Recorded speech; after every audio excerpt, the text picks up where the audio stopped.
Yeah, just wanted to share, like, obviously love it when things like the Olympics are on and you see amazing uh, sports players at the pinnacle of their game, and it's just really inspiring, and it's interesting because it really relates back to business, like personally for me, and I think loads of people find the same thing, that there's so much in sort of turning up for those athletes and being able to perform. And they say, e- every like medals are won based on like a square foot of real estate, which is the bit between your ears.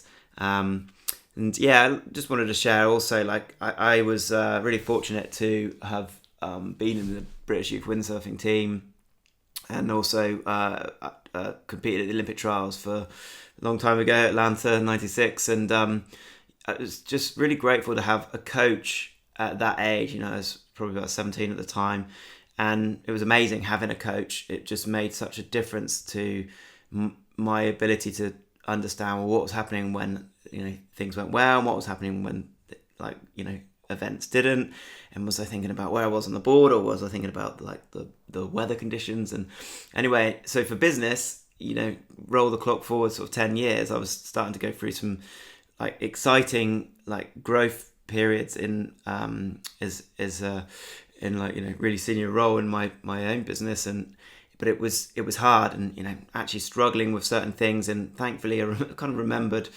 what it was like to have a coach when I was younger, and what a difference it made in sport.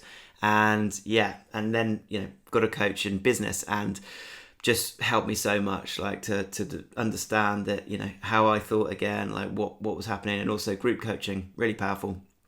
Learn so much about what happens, how other people have like worked their way through things, and just to know, hey, it's like pretty standard, like everyone has these challenges, and this too shall pass, as it were. So yeah, it's why I do what I do now, and just wanted to share that with you. So thanks.